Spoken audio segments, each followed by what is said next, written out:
I would like to welcome all of you for joining us for another episode of the Nonprofit Show. As you can see from the screen, this is a Power Week, and we are thrilled to have William Schwab with us today, CPA and Philadelphia manager with your part-time controller.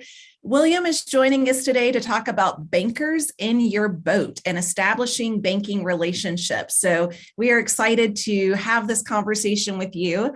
We are also thrilled to have the continued support of our presenting sponsors.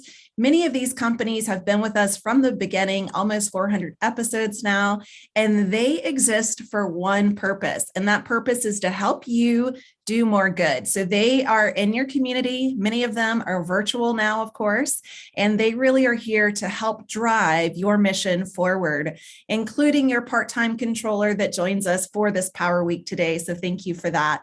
And of course, thank you to Julia Patrick, who has joined us as the CEO of the American Nonprofit Academy. If it weren't for Julia, we wouldn't be having this Power Week. Just like many of you, we thought this would last about a couple of weeks, and here we are coming up on 2 years. I'm Jarrett Ransom. I get the great privilege to sit beside Julia and play this co-host, and it's been such a great journey. I'm also known as the Nonprofit Nerd, CEO of the Raven Group. And again, this week it is dedicated, very significant, that every single episode is dedicated to your part-time controller. We're calling it Power Week. So hashtag Power Up. And really looking forward to this conversation with you, William. I'd like to welcome you. Thank you so much. It is such a pleasure to be here. And I know, all of us at YPTC are so excited to be partnering with you for this week. Really looking forward to it. Jen's session yesterday was great.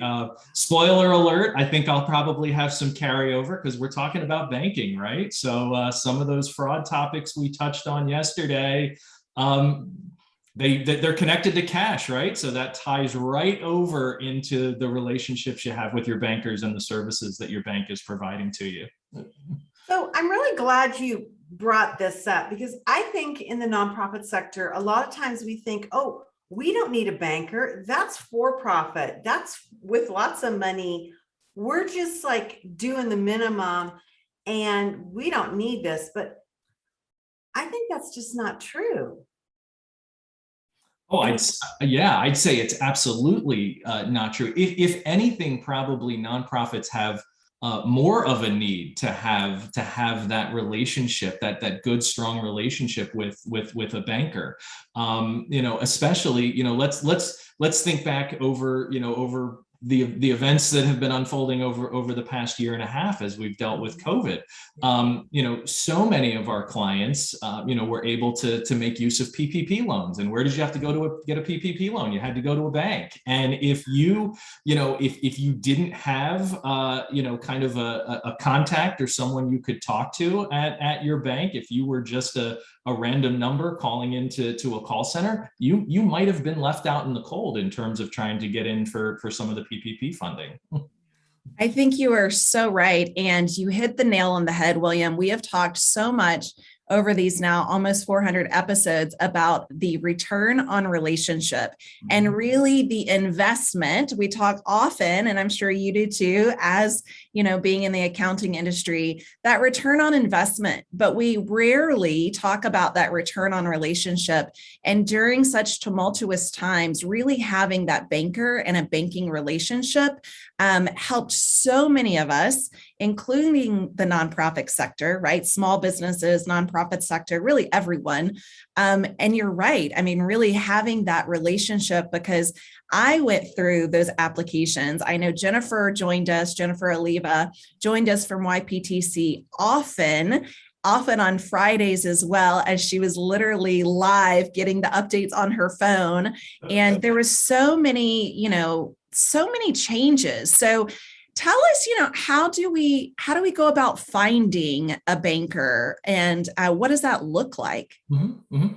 Well, it can take a variety of forms, and I think what I've seen for a lot of our clients, and again, for the benefit of your audience, of course, I'm one of our Philadelphia managers, so I'm based here in Pennsylvania, so I'm speaking to what I know some of my clients have experienced, but I suspect the stories are the same throughout the country. Is a lot of what might have been smaller or community banks have gotten gobbled up over the years in terms of mergers. So I know I speak for one client where they for years knew who the branch manager was in their office that was only a half a mile down the road from where my client was. But then, of course, through a series of mergers and name changes, all of those familiar faces disappeared. So, we for this client in particular, but I know a lot of my other clients and a lot of other YPTC clients as well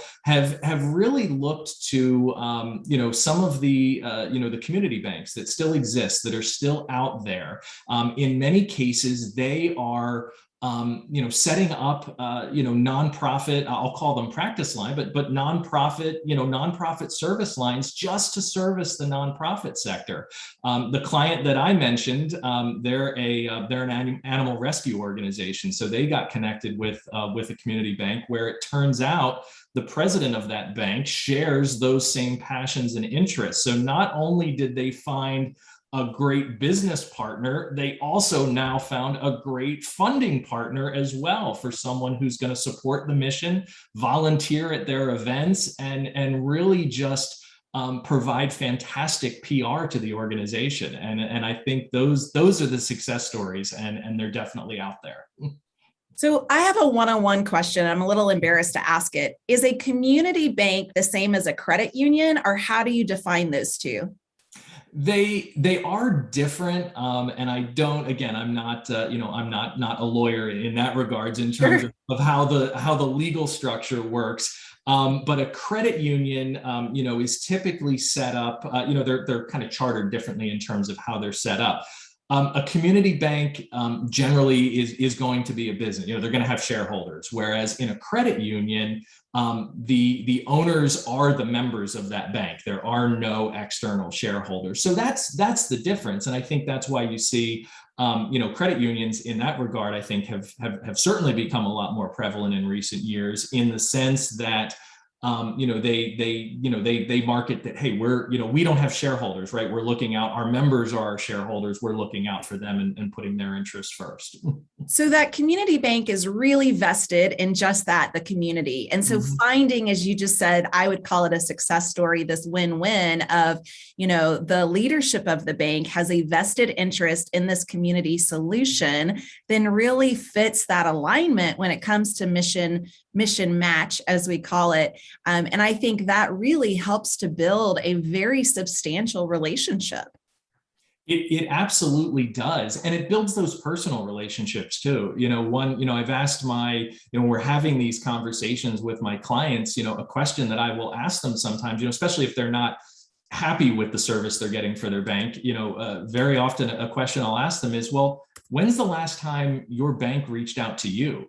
Do you have the branch manager's phone number, cell number? Who do you talk to? When you call them, are you talking to the same person, or are you just a number in the queue and in their call center? And that's really the difference in terms of the service. So Bill, I'm really curious, like if we can find a bank, and I'm all about the community bank, I think that's such an important part of an actual societal structure within a community, because those investments stay in our communities. Those leaders know about the communities, and sometimes they make decisions based on the relationships, on exactly what Jarrett said, that return on relationship, and not just a piece of paper. So I think it goes deeper. And I'll step off my soapbox to ask you this question. When you talk about the service lines, what is it that we should be looking for in terms of partnering or giving our business to a bank?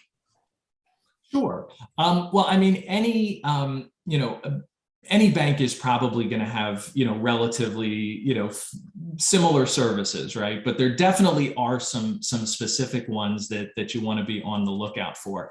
And many of the ones I'm going to mention, because for years we've always, and this is something, we've always, preached to our staff here at YPTC. It's like, we're always on the lookout for making recommendations to our clients. We never want to rest on our laurels. There's always ways that we can improve and help our clients improve too. So even before COVID and all of us working remotely, we were always recommending to our clients, be on the lookout for, using, if your bank offers some sort of remote deposit service, take advantage to that. So you're not wasting time driving back and forth to the bank branch.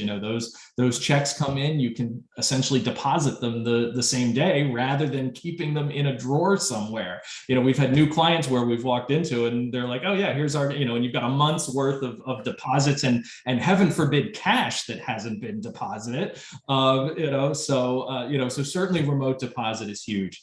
Online bill pay, and that can take a variety of forms, but certainly that's become critical, working remotely.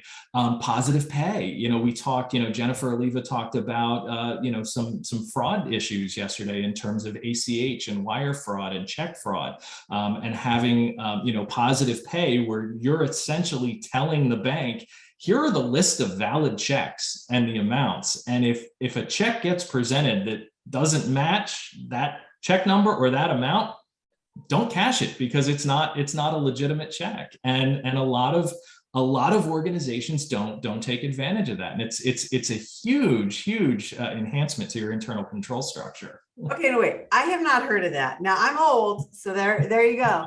But what this looks like when you describe it to me, you're taking your chart of accounts and your register, you're plugging them in, and then you're also dovetailing that information to the financial institution. And if it doesn't match up, then it's kicked out. So basically what you do, and now this is an organization if you're still issuing paper checks. Now, of course, I know we talked about yesterday, let's get away from paper checks wherever possible. But if you are, adding positive pay is a great enhancement. So for example, it'll say, okay, I issued check number 1234 to Julia Patrick today for $100, right? Oh, so, no, higher. Yeah. Clearly he missed some zeros, but yeah. So if a check is presented that doesn't match that amount, that check number, that payee, the bank will automatically reject it because it's presumed to be fraudulent. Because we've seen that, unfortunately, I have a client here in Philadelphia where I think twice in the last 3 years, they've been the subject of check fraud where, a con artist has gotten a hold of their account information, which unfortunately is not that difficult to do, and essentially creates fake checks that are then drawn on the bank account of the organization. So, we've had to close accounts, move them, we're moving them. They're actually in the process this week of moving to an online bill pay platform, which we've been asking them to do for years. And once and for all, this will put that issue to rest. So. It's interesting you mentioned that. I have had that happen to me before, Bill, where I sent a check and it was deposited multiple times via mobile deposit.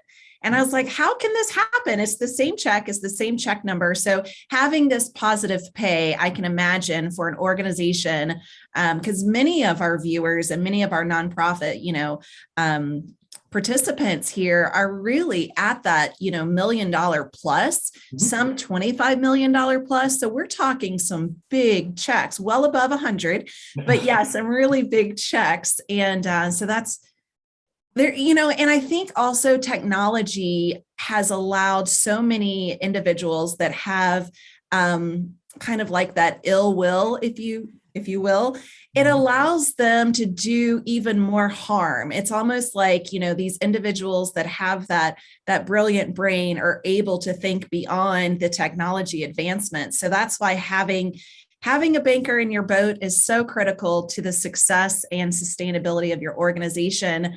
I can only imagine, having a relationship so that when you know something's gone awry, actually your banker is the one to say, hey, Bill, did you notice this? This is a little out of pattern, if you will. And I think that's important. What about, when it comes to cultivating these relationships, in particular, perhaps with these community bankers, Bill, How do you go about cultivating the relationship? And I'd like to ask a little deeper question, like how deep does this cultivation go? And I'm curious if we even ask them to join our board or committees. Like, how do we really engage with the bank? Yep.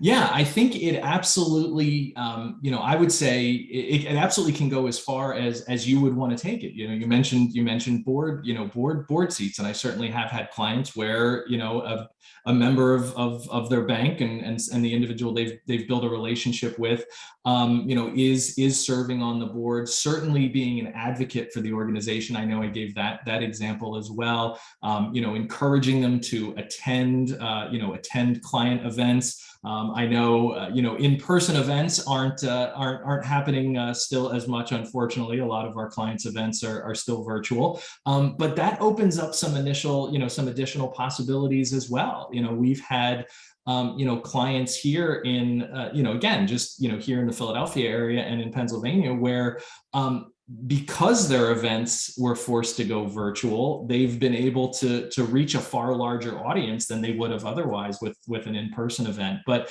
in terms of your banker, again, it's all about relationships, right? We always talk about building those relationships, cultivating those relationships.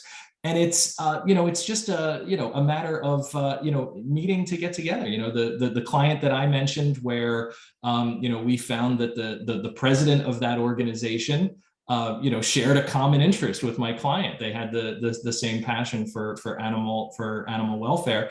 That individual has now connected my client with other potential funders as well, but has also built a relationship with us at YPTC where we've met with them. We've discussed how can we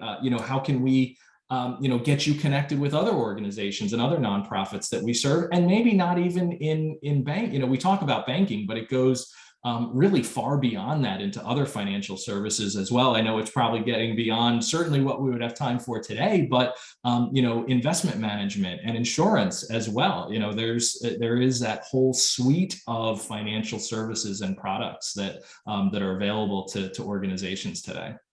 Okay, Bill, now curveball. Let me ask you this question. So let's go back to your nonprofit. You've got, banking relationship. They're getting excited. That's the CEO of a bank, high profile leader. That's the type of board member that you want because they're going to attract other interest, attention, and hopefully dollars. Would that be a conflict of interest to have that banker who, if they are doing business with that organization, sit on that board?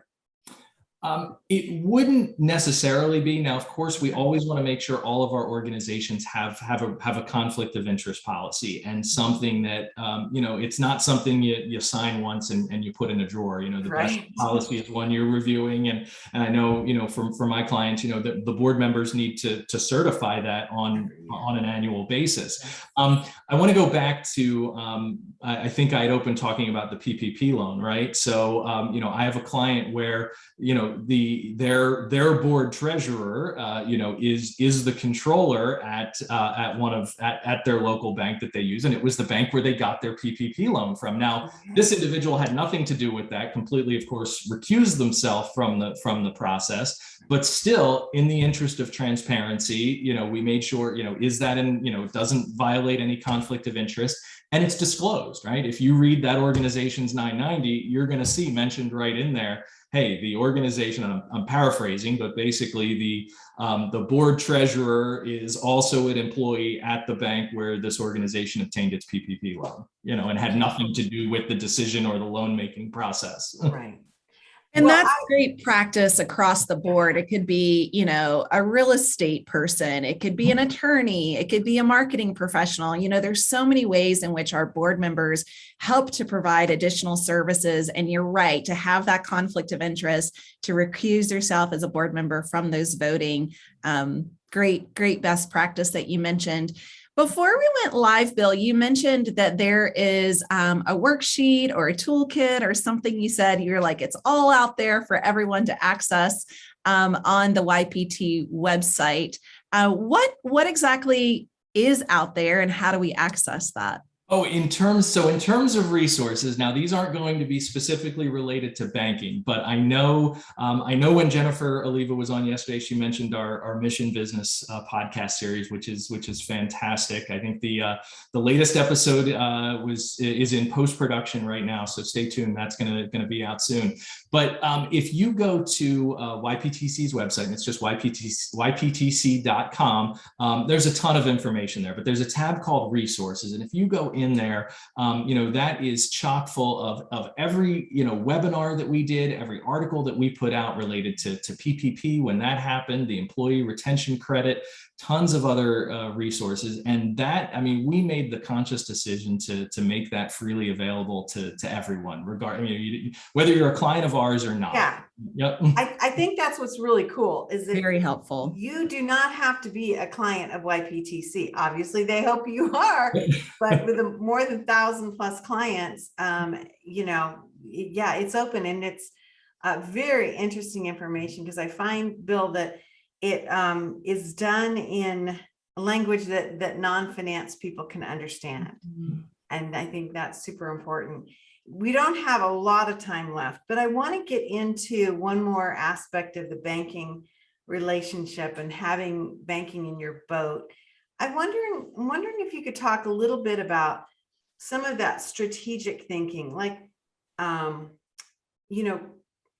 everything from lines of credit to maybe managing portfolios. As you mentioned, the charters have changed in the last 10 years, and banks can now have those types of service lines and insurance lines and things that they never could before. What does that look like? Yeah, it really is, or can be, kind of that entire suite of sort of services under one roof. Now, whether that makes sense for an organization or not, obviously that decision is going to vary on a case by case basis. But absolutely, you want to be having those conversations. Are the bank products you're using, your checking account, your savings account, is it are they best suited to your organization? It might be something as simple as, and I know, interest rates aren't terribly high right now, so you're not going to make a huge return on your money, but hey, should our save, is there a higher rate we can get on our savings account, or make this checking account an interest-bearing account, so that at least we're earning a little bit of return on it, because every extra dollar you're getting in interest income is another dollar you can put into the mission of the organization. And certainly, what are the loan offerings of that organization? If you don't have a line of credit, definitely have that conversation, because it's far better to have the line and never have to use it than to not have the line and find you wish you were in a position that you need it. Investing, we could probably spend we could spend a whole session just on investing and then some, and barely scratch the surface. But of course, investing for nonprofits is huge, for any organization that has an endowment or just has some funds that they want to set aside for future use in the organization. So there's a whole suite of services that banks and financial advisors could offer in that realm, in terms of helping an organization craft their investment policy statement, and then what's their spending policy. How are you going to spend those assets? And if it's an endowment, of course, making sure it's complying with all the different rules that exist for making sure you're not drawing too much, but also at the same time not drawing too little, because the goal is that endowment is there to support an organization. I once had a client board member say to me, in a way, our endowment is our organization's biggest contributor. And I had never thought about it that way, but I said, what? I said, you're absolutely right. It's gifts that were made in prior years, but those are gifts that, obviously, since the organization is prudently investing, they continue to pay dividends to that organization long after that original gift was made. And again, partnering with the right organization to help manage that is critical. Amazing.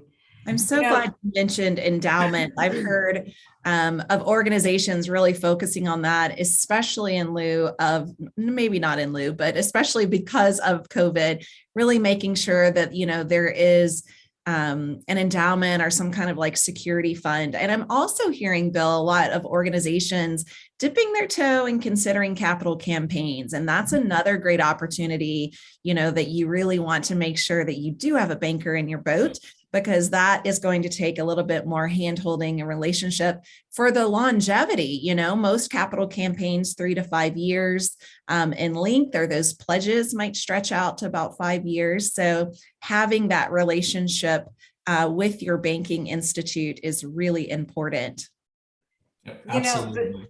Bill, it's been great to have you with us, and our time is almost up, but I've got one quick question, and this is kind of a little bit of a nuanced question, but it seems to me that when you go into any branch, or you go online and you look at the bank's, service lines, they have very specific, this is what it costs. This is what, the fees are. This is how we structure it.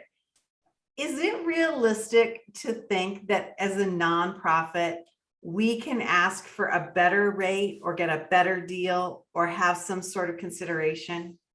You absolutely can ask, and you should ask, right? Always ask for that better deal. And I will tell you, for again, for the banks that are out there that are making a concerted effort to really market themselves to the nonprofit sector, I think you will find in many cases, a deeply discounted or at least reduced fees that are offered to the nonprofit sector. So you absolutely should be on the lookout and taking advantage of them where it makes sense. Yeah.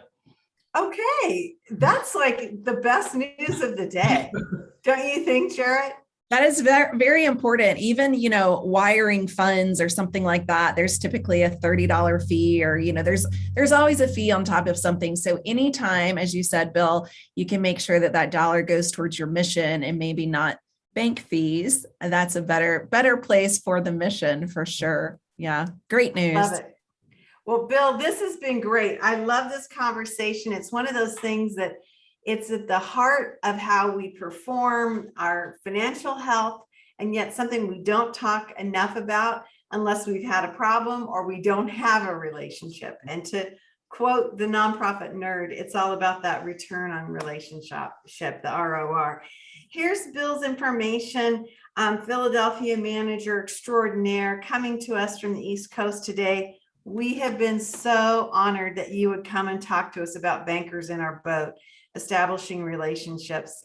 It's such a critical topic, and one that I think as we go more and more towards, digital banking, it's going to become that much more important. And so this was a great conversation to have. Bill mentioned Mission Business, a new podcast that YPTC is doing. Here's information about it. Check it out. It's really a cool opportunity to get information about what's going on in the current ecosystem from the wide range of talent that YPTC has. I mean, unfortunately, we only have a week with your organization, and we have 5 different voices every day coming in is a different view. It's really a lot of fun. So check them out on this. We will. Anytime you want us back, we'll be thrilled to be here. Well, we have had, man, I'm telling you, when we first started, we had Jennifer, your managing partner, on speed dial, and that poor woman, we were just like, what are we definitely doing? Had her in our boat. That's for sure. We were in the same boat, not quite sure which way we were rowing, but we were in it together. Yeah, I love that you said that, because Jennifer was in our boat, and she touched a lot of nonprofits across this country because everybody was worried about what was going to go on, and it was changing moment by moment. Again, I'm Julia Patrick, CEO of the American Nonprofit Academy. More importantly, she's the nonprofit nerd, Jarrett Ransom, CEO of the Raven Group. Again, we want to thank all of our presenting sponsors that have been with us day in and day out, and that are so gracious to support these amazing conversations that we get to have. Jarrett and I, at one point we thought, are we going to run out of things to talk about? And that has just not happened, has it, Jarrett? I mean, it's not. There's so much, and we have so much going through. We're virtually booked up for the rest of the year with one entertaining and interesting guest after another. So Again, our sponsors make that possible. Now, this is Nonprofit Power Week. And so I want to just make sure before we sign off and let you get to the real work of the day, we've got really interesting discussions. Yesterday, we had fraud in nonprofits. We've got financial best practices for boards, remote accounting, how that actually works. Bill touched on some of that today. And then our Ask and Answer all Friday, Friday, is going to be all about accounting. So that's going to be a lot of fun. If you missed an episode, certainly you can catch it on our archive. Wow, another great episode. Jarrett, I learned a lot. Oh, me too. And you have an affinity for financial institutions, Julia. So we didn't share that with you, Bill, but Julia really knows her stuff when it comes to financials. And I've learned so much, and it's been wonderful. So thank you for sharing your time, talents, and expertise with us, Bill. We are so grateful. We're so grateful to have YPTC joining us this week to bring all of you a Power Week. So make sure that you join us. If you missed yesterday's conversation with Jennifer, you can find that on the archive, and stay tuned because tomorrow we'll be back. Absolutely. It's been a lot of fun. And as we end another wonderful episode of the Nonprofit Show, Power Week, we want to remind everyone to stay well so you can do well. See you back here tomorrow, everybody.